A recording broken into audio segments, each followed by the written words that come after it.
Tá bom, tá bom. Olá, pessoal, boa tarde.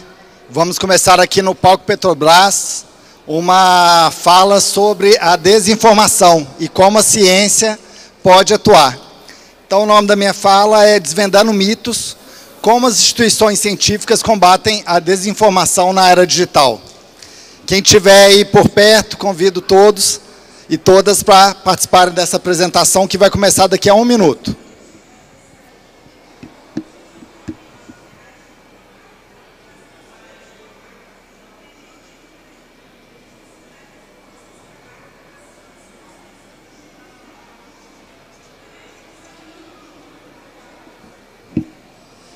A questão da desinformação, ela é uma questão muito atual nos dias, na sociedade, né? Ela é uma questão que ela provoca. E eu vou começar contando uma história. No dia 7 de agosto de 2020, eu estava em Belo Horizonte, tinha viajado para lá, a pandemia tinha dado uma resfriada no número de casos, né? Não estava tão potente. E eu, estando em Belo Horizonte, recebi a notícia de que o meu primo tinha contraído Covid. Por enquanto, estava tudo tranquilo, a gente estava acompanhando. E ele não tinha tido pior, meu aniversário era no dia 11 de agosto. Então, no dia 11, ele ainda estava doente, estava piorando, estava sentindo algum desconforto. Eu voltei para Brasília no dia 12 de agosto e no dia 13... meu primo precisou ser internado. E ele foi internado e todo mundo começou a ficar preocupado, né, porque a situação dele estava piorando. E no dia 15 de agosto, ele recebeu a notícia, né, a família recebeu de que ele deveria ser entubado, a situação dele estava piorando. E aí um tio meu, ele falou assim, não entuba, porque se entubar, o Vinícius não volta mais. O Vinícius é o nome do meu primo. Eu tenho a solução. Me procura no privado que eu tenho a solução. A solução que esse tio meu tinha era um remédio de hidroxicloroquina, que naquela época já era muito questionado. Mas a questão é que ele ficou durante 3, 4 dias tentando convencer a família a não entubar meu primo, porque ele tinha a solução que ia salvar, que era um remédio que não tinha sido testado. Meu primo foi entubado. Ele ficou 20 dias entubado, ele saiu da intubação em setembro. Em novembro, ele começou a passar mal de novo, descobriu que, dada a Covid, ele tinha desenvolvido um câncer. Ele já tinha, né, a predisposição, mas esse câncer evoluiu. E ele também desenvolveu uma doença que se chama miastenia grave. Tratou, está bem, ele está até em Brasília hoje, daqui a pouco ele vai estar aqui na Campus Party, mas eu conto essa história porque a desinformação, a gente associa a casos muito longe. Então, alguém que publicou no jornal uma fake news, alguém que usou um artigo científico para fazer fake science, mas a desinformação está muito perto. E justamente por ela estar perto, por ela impactar as nossas vidas diretamente, né, se a família do meu primo tivesse ouvido que aquele remedinho ia resolver, pode ser que meu primo não estivesse aqui hoje, porque a gente sabe que aquele remédio não tinha efeito, né? não contra aquilo. E essa foto aqui é de São Paulo durante a pandemia, que foi um grande baque, né? Uma grande mudança social. E essa costura, essa compreensão de que a sociedade ela não consegue evoluir, ou ela não consegue se desenvolver, se ela estiver pautado pela desinformação, é uma compreensão que a gente traz para a ciência. Eu vou falar um pouquinho do IBICT. O IBICT é o Instituto Brasileiro de Informação em Ciência e Tecnologia.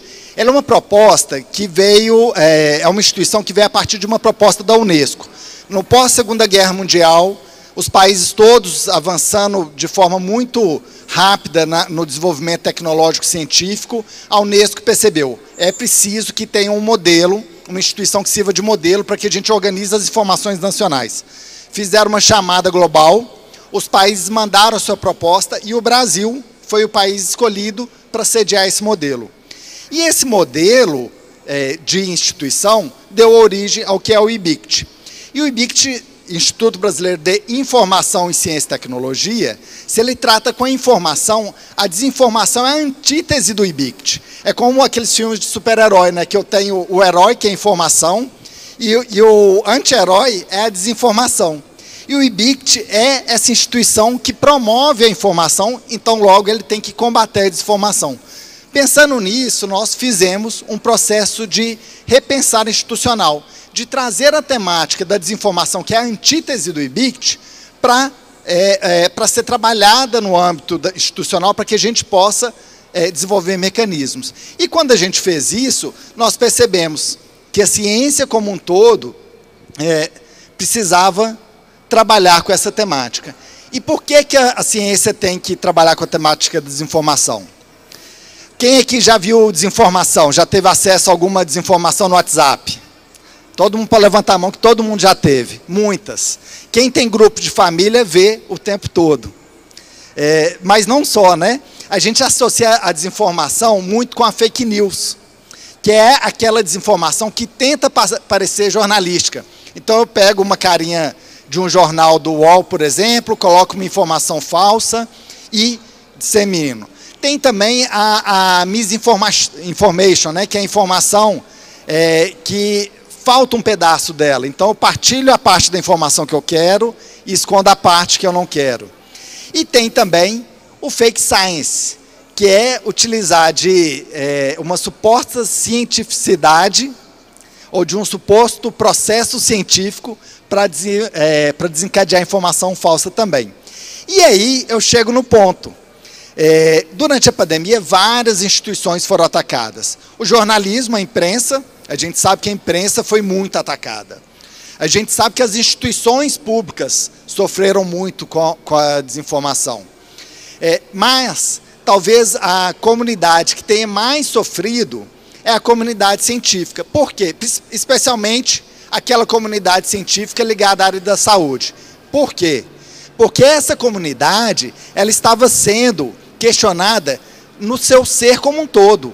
Todo o estudo científico, todo o processo científico estava sendo questionado.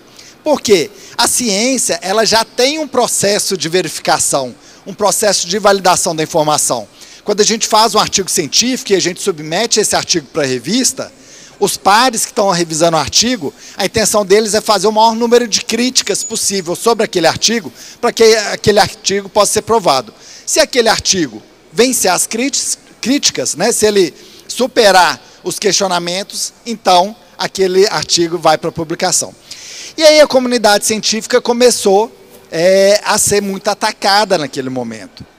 E a gente viu que vários cientistas, vários pesquisadores se colocaram na linha de frente. Começaram a fazer movimentos para combater aquele processo de desinformação. Mas esses pesquisadores, e aí eu vou citar um caso de um pesquisador que hoje é reconhecido, e está bem, né? Ele é o presidente do Conselho Nacional de Desenvolvimento da Pesquisa Científica, o CNPq no Brasil. Esse pesquisador, ele publicou durante alguns anos atrás, ele publicou imagens de satélite de queimadas. E essas imagens, elas geraram um desconforto, mas eram imagens científicas, captadas por satélites brasileiros, né, que são satélites superpotentes e que foram disseminadas. E esse pesquisador, ele, por disseminar uma informação que não era a informação que se queria que fosse disseminada naquele momento, ele foi afastado do seu cargo, chama Ricardo Galvão. E isso aconteceu com muitos casos de pesquisadores. A gente tem aqui em Brasília uma pesquisadora que chama Débora Diniz. Ela está exilada, a Débora Diniz, porque ela sofreu ameaças. No IBICT tem uma pesquisadora no nosso programa, chama Marie Santini. Marie Santini sofreu ameaças de vida, ela e a família dela, por questionar a desinformação. Mas se a ciência precisa lidar com a desinformação, e ela já está lidando na forma dos pesquisadores, cientistas, por que eu trago essa demanda aqui? Porque isso não é suficiente. Se a gente não tiver as instituições científicas se colocando de frente para fazer um escudo para que as pessoas, os cientistas, os pesquisadores, possam avançar nessa compreensão do ecossistema de desinformação e em como combater esse ecossistema, a gente vai ter uma sociedade que não vai andar. E a prova disso que eu estou falando, vocês vão ver agora quem é que... quem gosta de Netflix aqui? Todo mundo, né? Não precisa perguntar. Quem já viu essa série? Eu não vou dar spoiler, viu? Pode ficar tranquilo. Essa série é uma série que está bombando na Netflix, O Problema dos Três Corpos. E essa série, ela retrata muito bem isso que está acontecendo. O que é a série? A gente tem, é claro, é ficção, né? A gente tem bom, eu estou no meio da série, eu não vi tudo, vou falar só o que eu vi até agora, não dando spoiler. Mas a gente tem uma comunidade alienígena que começa a perseguir cientistas. E vai atacando e os cientistas vão sendo mortos, né? Essa é a descrição da série, então está tudo bem. E isso reflete muito esse processo de desinformação. Quando eu pego todo o núcleo que está trabalhando com a desinformação e eu ataco uma pessoa, essa pessoa é difícil existir, né? É difícil você se manter. Mas se eu tenho uma instituição, e na série tem uma instituição, que consegue agregar os diversos atores, que consegue preparar estratégias, que consegue se colocar como escudo, então esse processo de combate se torna mais igualitário. E é isso que a gente está propondo. Tem um artigo da Unesco que ela cria o termo de infodemia. Infodemia é tratar a desinformação como uma epidemia informacional, como uma doença social. E a Unesco, ela fala que a desinformação, ela é oportunista, que se infiltra no meio da incerteza. Então, se a desinformação, ela usa a incerteza para se propagar, cabe a nós, né, trazer incertezas, trazer certezas. Mas como fazer isso? Eu vou dar alguns exemplos de coisas que o meu instituto, o IBICT, já está fazendo, e depois eu vou trazer uma proposta que a gente está construindo agora. Esse daqui é a capa do Canal Ciência. O Canal Ciência é talvez o mais antigo serviço de divulgação científica ainda em funcionamento no país, da internet, né? Divulgação científica já acontece há muito tempo. Mas é um site, e esse site ele é de 2003, então ele tem 21 anos, e esse site ele ensina a crianças do ensino fundamental, ensino médio, a pesquisar na internet, a não só copiar e colar do Google. Então, ele mostra como fazer a pesquisa, como citar. E ele criou uma galeria dos notáveis da ciência no Brasil, que são as pessoas que constroem a ciência brasileira e que disseminam a ciência brasileira. Esse canal, ele é um exemplo, ele está para ser incorporado no decreto de popularização da ciência, que foi construído pelo MCTI, que é o Ministério da Ciência, Tecnologia e Inovação. E esse canal é muito acessado, ele tem oficinas, tem toda uma metodologia. Alguém aqui lembra de um ministro da Educação que falou que tinha doutorado e não tinha? Alguém lembra dessa situação? A gente teve um ministro da Educação no Brasil que foi nomeado, mas ele não tomou posse, mas ele foi nomeado. E aí, quando ele foi nomeado, as pessoas começaram a procurar sobre ele, né? Obviamente, todo mundo que está no setor público, em destaque, a pessoa é demandada, as informações são vasculhadas, e aí descobriu-se que esse pesquisador, né, esse professor que tinha sido nomeado, ele tinha fraudado o título de doutor dele, ele não era doutor. Mas lá na plataforma do CNPq tinha lá, porque é uma plataforma autodeclaratória. Qual é outro produto que o IBICT faz? Vou falar mais alto aqui, gente. Qual é outro produto que o IBICT faz que trata disso? Tá vendo esse selo aqui? Esse selo é o selo de verificação, certificação de todas as publicações no currículo Lattes. Então, quando um pesquisador fala que tem um mestrado ou fala que tem um doutorado, essa informação é validada e verificada. Esse daqui é o currículo da Nízia, Trindade, que é a nossa ministra de Saúde, tá bom? E aí o currículo dela, ó, tá validado e verificado. Outro serviço que o IBICT faz. Nós temos também o nosso programa de pós-graduação em Ciência da Informação. É o mais antigo programa de pós-graduação na área do país. Mestrado, doutorado, pós-doutorado. E nós temos diversos prêmios científicos sobre combate à desinformação. Temos vários professores que estão trabalhando com ele, nesse programa, desenvolvendo metodologias, desenvolvendo técnicas e propondo pesquisas sobre desinformação. Super premiado. Fico mexendo quem quiser fazer mestrado, doutorado, para ir para o IBICT. E das coisas que a gente já está fazendo, a última apresentação que eu vou fazer, o último serviço, é a NICE. A NICE é uma inteligência artificial produzida no Brasil. E o que essa inteligência artificial faz é mapear todas as publicações de um pesquisador, de uma pesquisadora, e responder a perguntas sobre essa publicação. Então, aqui é Ned Guidon, né, uma pesquisadora brasileira muito conhecida, e eu fiz a pergunta para ela sobre como seu trabalho se relaciona com a temática da desinformação. E aí conta as dificuldades, baseado na pesquisa dela, que ela teve no processo de publicação, de validação dos seus achados científicos. Então, também é uma ferramenta. Mas essas iniciativas são iniciativas isoladas, né? São iniciativas do IBICT. E o que a gente está propondo é o movimento da ciência brasileira no combate à desinformação. O combate à desinformação, ele tem outro nome também, que é integridade informacional. O combate à desinformação, quando a gente fala em combate à desinformação, gera um pouco de pegada política, né, hoje em dia. Porque a gente tem um grupo que fala muito de combate à desinformação, outro grupo quer falar que aquilo não é combate, é perseguição, aí depois o outro fala de desinformação, aí o outro fala que é perseguição também. Então, a gente está trazendo, no combate à desinformação, o conceito de integridade da informação. Quem não vai querer uma informação íntegra? Não tem grupo que não possa falar que não quer uma informação íntegra. E a integridade da informação, ela é mais ampla que o combate à desinformação. Os dois existem, tá? Mas a integridade da informação, eu trago o aspecto de fonte, eu trago o aspecto de exatidão, e eu trago o aspecto de precisão.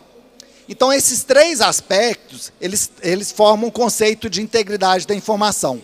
E, baseado no conceito de integridade da informação, nós estamos propondo uma grande plataforma que vai unir todas as instituições científicas que tratam do tema da desinformação. E essa plataforma, ela seria uma espécie de escudo, ou uma espécie de centro, de estrutura informacional, que daria subsídios para a sociedade como um todo enfrentar essa infodemia que se apresenta. Então, esse é o desenho grande da plataforma. Eu vou tentar explicá-lo de forma que a gente possa compreender e talvez criar uma discussão sobre os caminhos e o que se pode fazer sobre isso. Então, essa plataforma, né, esse modelo de estrutura de combate à desinformação, ela tem 3 pilares. O primeiro pilar está aqui à esquerda. Esse pilar da esquerda são as instituições de pesquisa que fazem coleta de dados. Vocês já ouviram falar, provavelmente, de extração de dados de redes sociais. Muita gente faz isso. Então, eu vou no Twitter, pego um conjunto de dados sobre algum tema, vou no Instagram, acompanho alguma hashtag, vou no YouTube, coleto os comentários. A proposta da plataforma é que todas as instituições de pesquisa que coletem dados, elas possam se conectar ao nó central. Mas veja bem, a ideia não é levar os dados para esse nó central. Então, cada instituição se mantém com seus próprios dados, né? Ela se mantém com seus dados na sua base independente, mas vai mandar para um nó central as características daquele conjunto de dados. Então, vamos pegar um exemplo. Eu mapeei um conjunto de dados no Twitter sobre a Lei Maria da Penha. Teve um questionamento recente sobre a Lei Maria da Penha. Não sei se vocês acompanharam. E é um questionamento, eu não tenho dados para fazer uma correlação direta, mas é um questionamento que chegou justamente no ano que o GDF teve o recorde de casos de feminicídio. Né? É uma pesquisa que algum pesquisador muito provavelmente está associando e fazendo. Então, uma pessoa que tenha coletado dados, né, uma instituição que tenha coletado dados sobre a Lei Maria da Penha, ele pode mandar as características desse conjunto de dados para o nosso central. Então, ele fala os temas que ele está procurando, Lei Maria da Penha. Ele fala o período que ele coletou, por exemplo, todo o ano de 2023. Ele fala a quantidade de dados que ele coletou, ele fala de onde é a fonte dele, Twitter, X, YouTube, e manda esses dados para o nosso central. Então, a primeira parte. A segunda parte do projeto, da nossa proposta, é o nosso central. O nosso central, o que ele é? É um grande buscador. Então, vamos supor que eu agora queira compreender um fenômeno sobre o meio ambiente. Eu sei que tem milhares de pessoas pesquisando o meio ambiente, né, em vários aspectos. Mas eu quero saber a questão do desmatamento, ou melhor, do garimpo. Eu posso vir nesse nó central e buscar conjunto de dados sobre meio ambiente, sobre desmatamento. E, uma vez feita essa busca, eu posso entrar em contato com as instituições que fizeram pesquisa de desinformação sobre isso e acessar esses dados.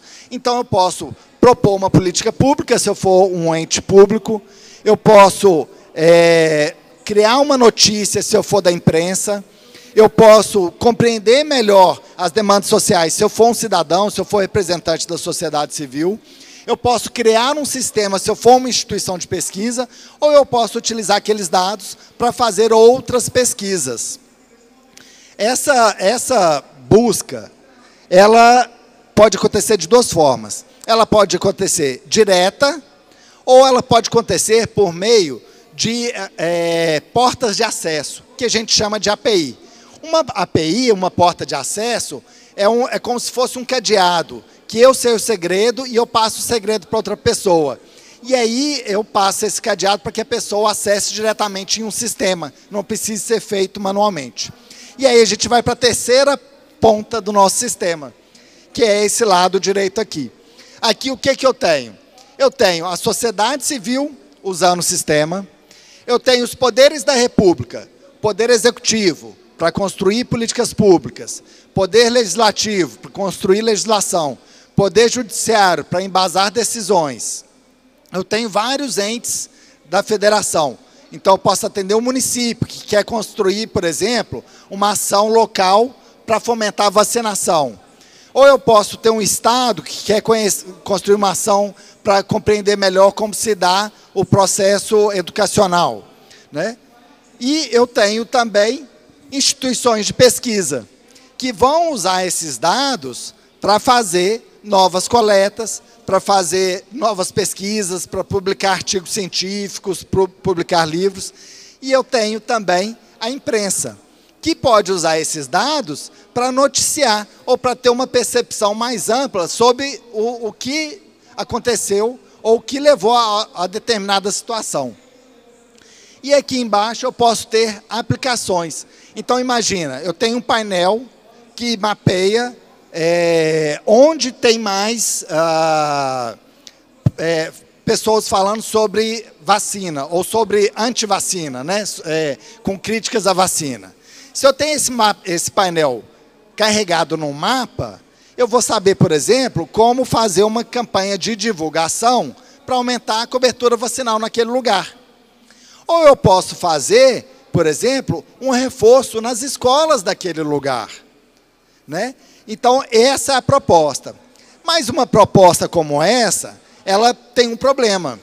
Porque se a gente tem essa proposta, ela precisa estar muito bem alicerçada para ser resiliente. Ou seja, trazer ao longo do tempo. E como que a gente soluciona essa questão?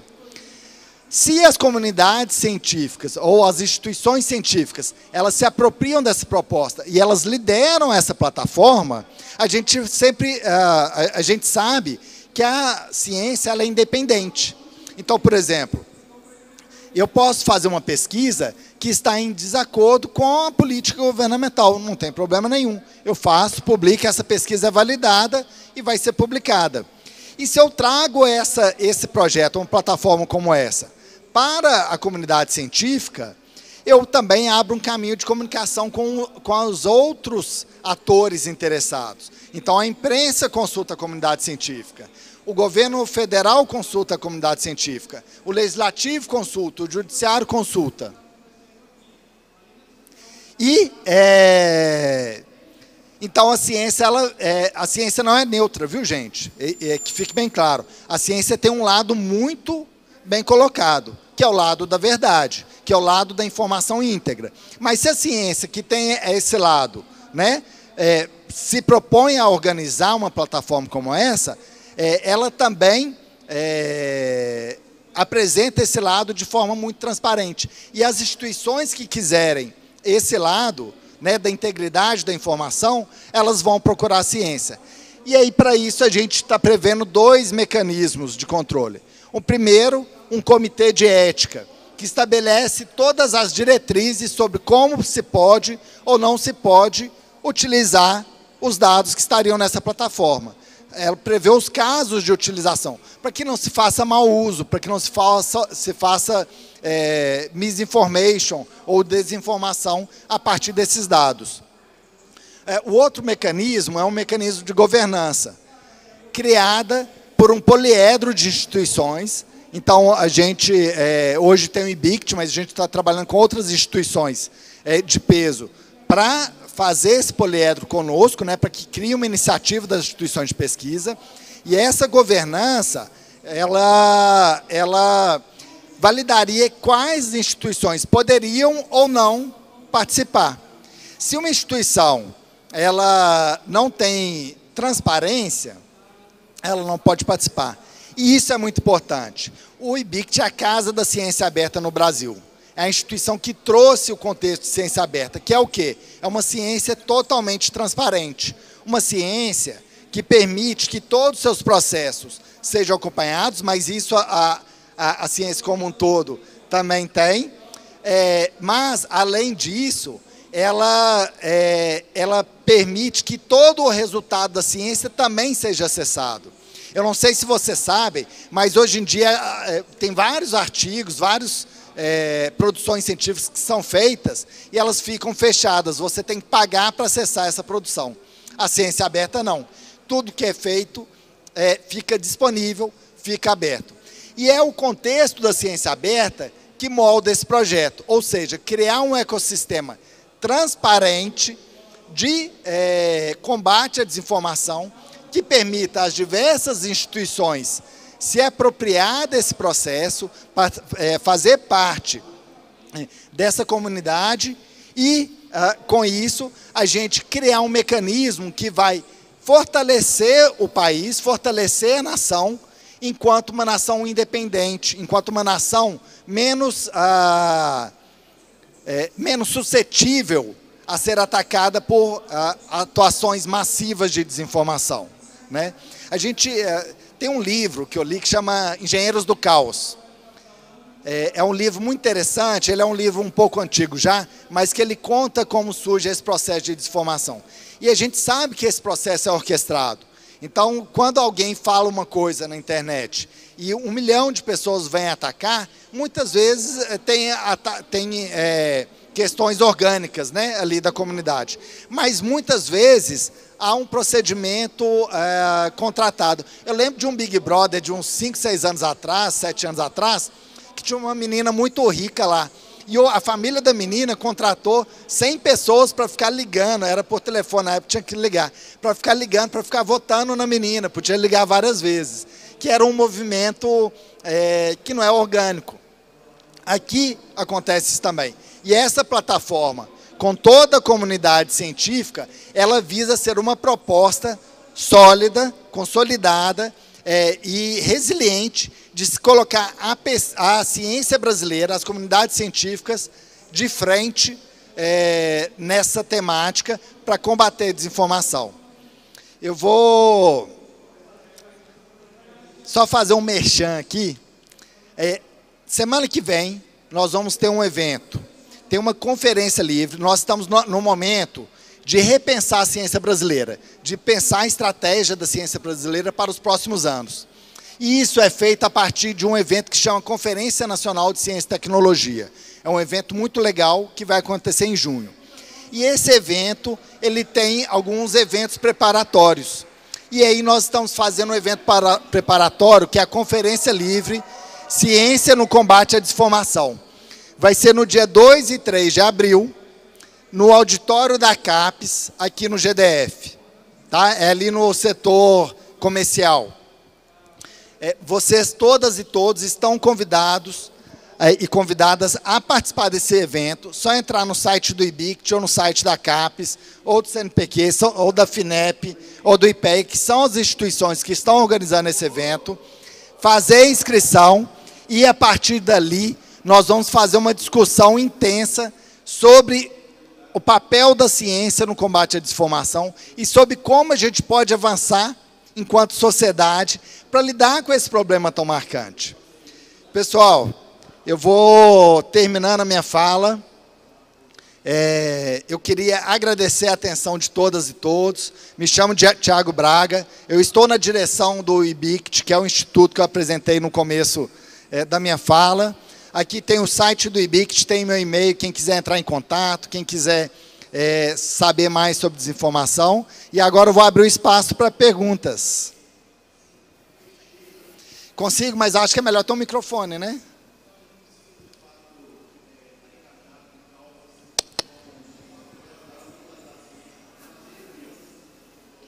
Que aí todo mundo ouve também.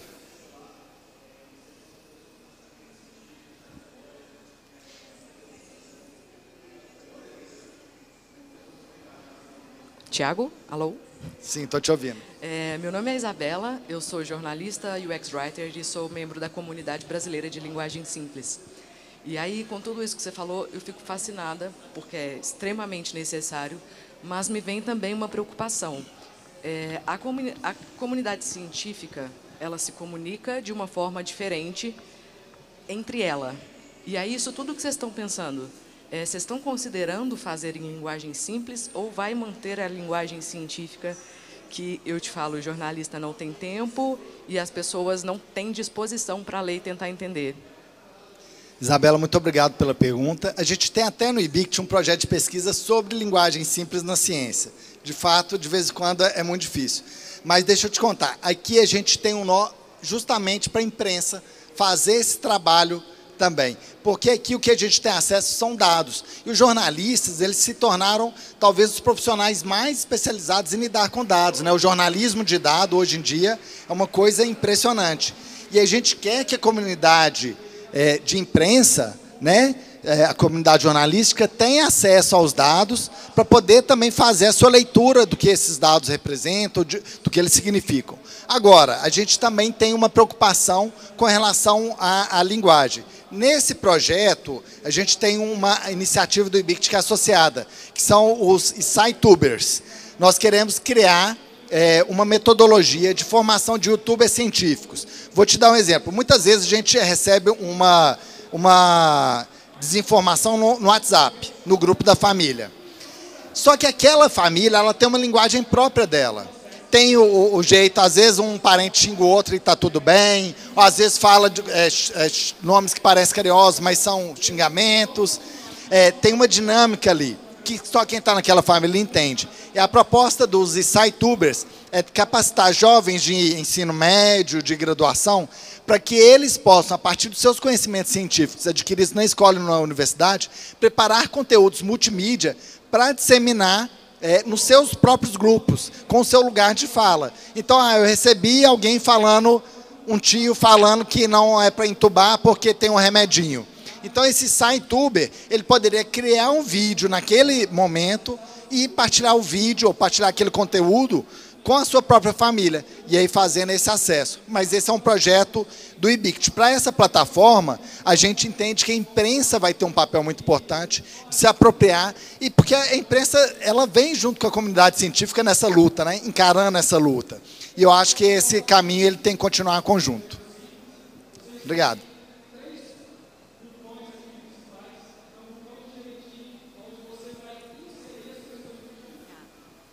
Oi, Tiago. Quando você colocou a foto do Einstein, aí eu pensei já nos 3 corpos. Vou te dar um spoiler, porque lá vai ter uma piada com Einstein, tá? É um enigma para você decifrar, ok? Vou ver, estou no episódio 5. Então, é no 7. Eu queria saber se existem editais específicos, né, para desinformação, para que a desinformação a longo prazo seja erradicada. Por que eu penso nisso? Porque na pandemia, muitos cientistas trabalharam os voluntários para fazer isso. Então, por que não incentivar, por que não ter editais específicos para esse cientista, para quando acontecer isso, eles não fizerem voluntário? Aí valoriza também, né, nesse sentido. Obrigada. Anne, muito obrigado por essa pergunta. Nessa conferência livre que a gente está organizando na semana que vem, a gente tem 3 instituições de financiamento: CAPES, CNPq e FINEP. E esse tema com certeza vai chegar lá, e eu acho que a gente tem que fomentar mesmo, tem que convidar as instituições a financiar a pesquisa, porque a gente tem que pagar as contas também, né? Os pesquisadores que fizeram esse trabalho, que se apresentam, que se colocam nesse espaço. E a gente acredita que essas instituições, quer dizer, só o fato delas estarem chamando, junto com o IBICT, uma conferência livre da ciência no combate à desinformação, eu entendo que já é uma sinalização clara que elas estão dispostas a financiar, mas é importante que a gente coloque isso durante o evento. Tem uma pergunta aqui, ó.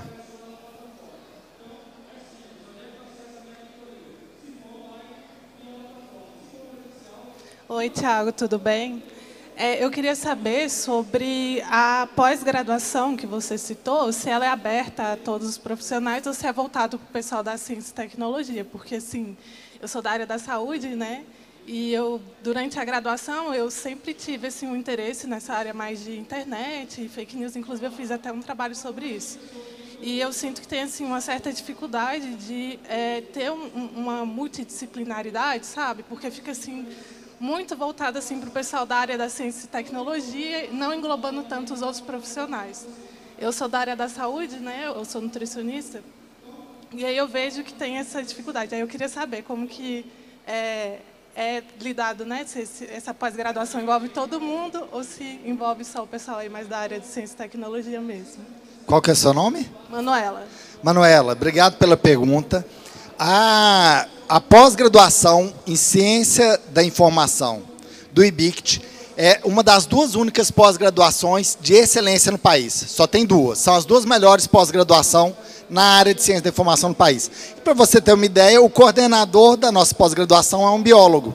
Então, ela é uma pós-graduação que recebe pessoas de todas as áreas. A gente tem administrador, biólogo, nutricionista, eu não lembro se já teve, talvez você seja a primeira. Mas pessoas da biblioteconomia, pessoas da computação, porque assim, a informação ela é transversal.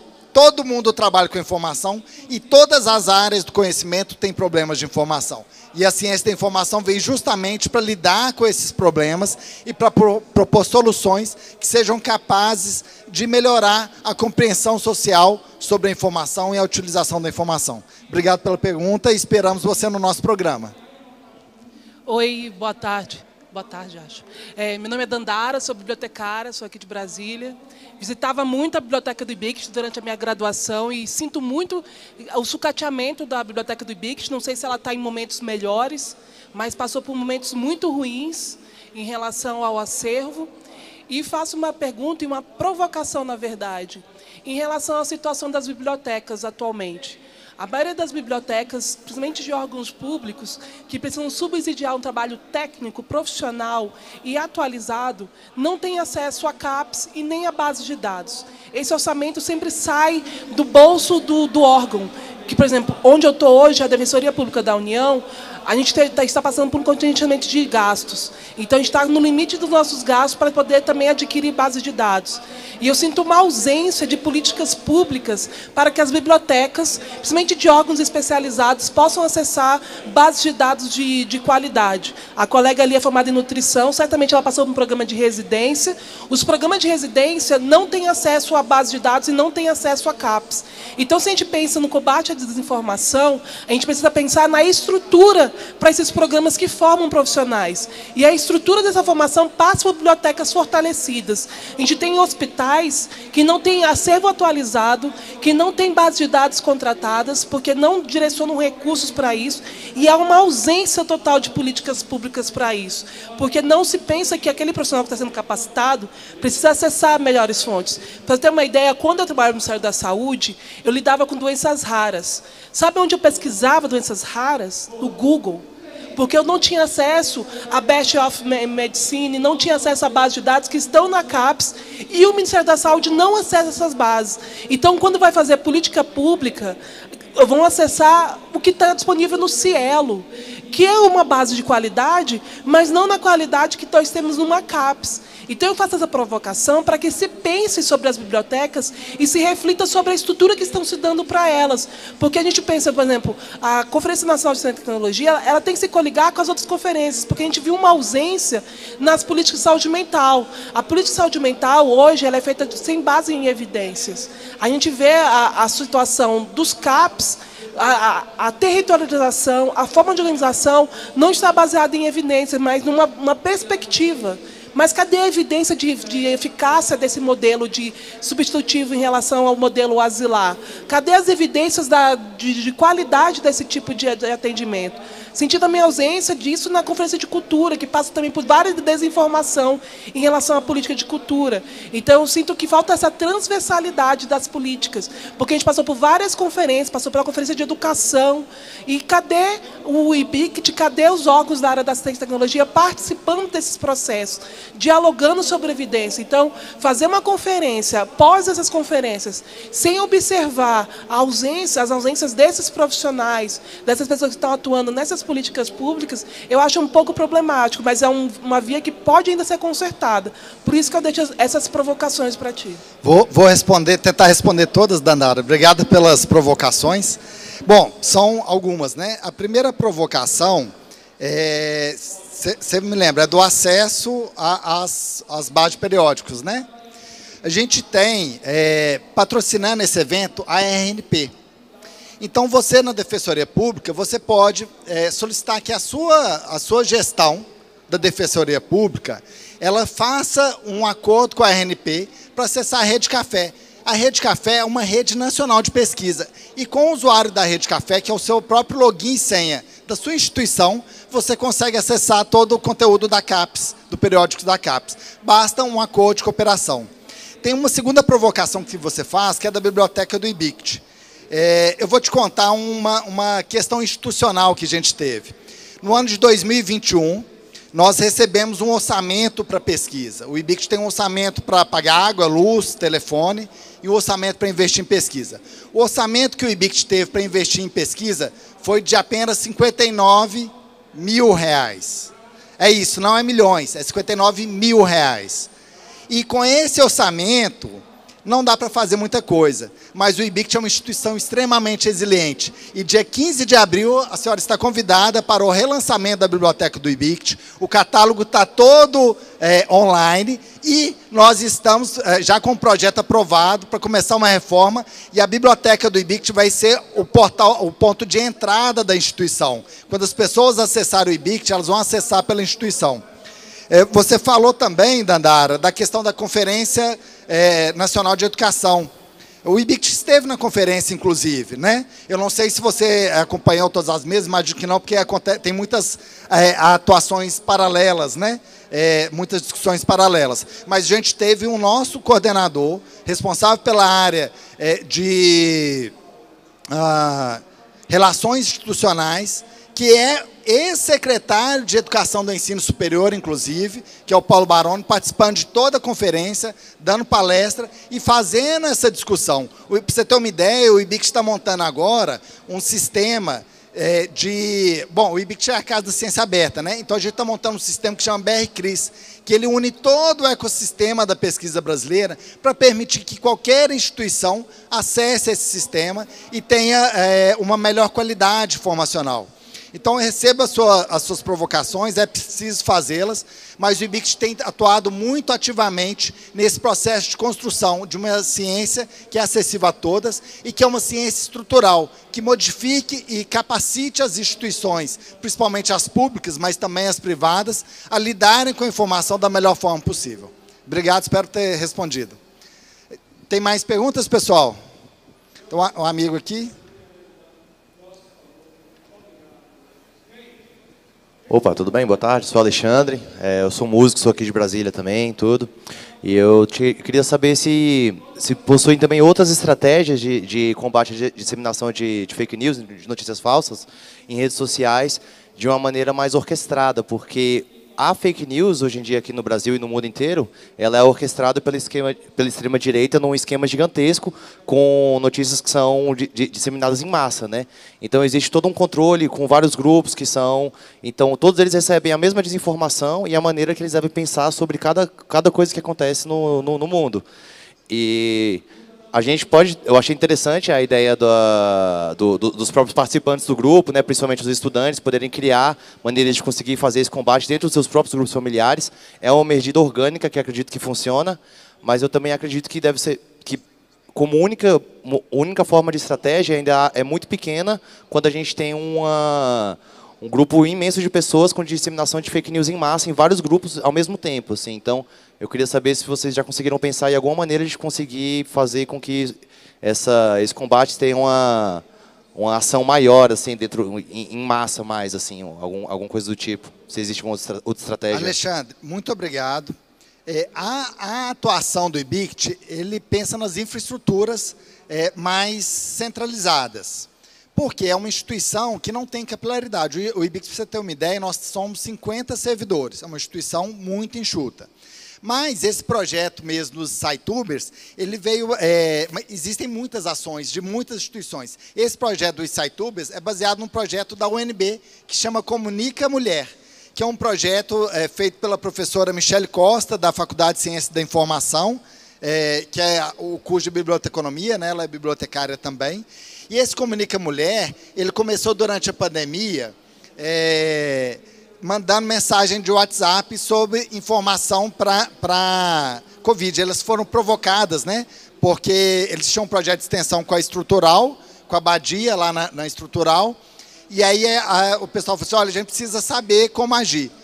Esse projeto acessou um outro projeto, que era do professor Bessa, que fazia relatos, né, fazia uma arquitetura de formação sobre as perguntas, e aí o Comunica Mulher, ele preparava infográficos, e mandava para essas pessoas infográficos, que eram com pouca leitura, uma ou duas palavras, com desenhos explicativos, para melhorar o acesso.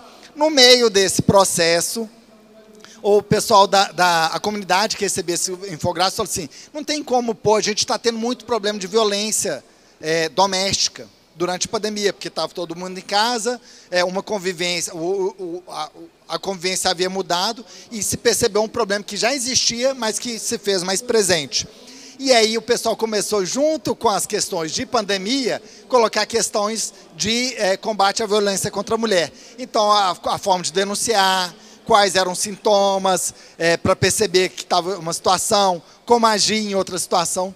Então, há muitas iniciativas, a gente não tem capilaridade para fazer todas, mas essa estrutura que a gente está montando é, inclusive, para dar subsídio, para que todas essas iniciativas que existam, elas possam ter uma fonte de procura. Legal. Tá bom? Obrigado, valeu. Pessoal, queria agradecer muito a interação, agradecer a paciência de...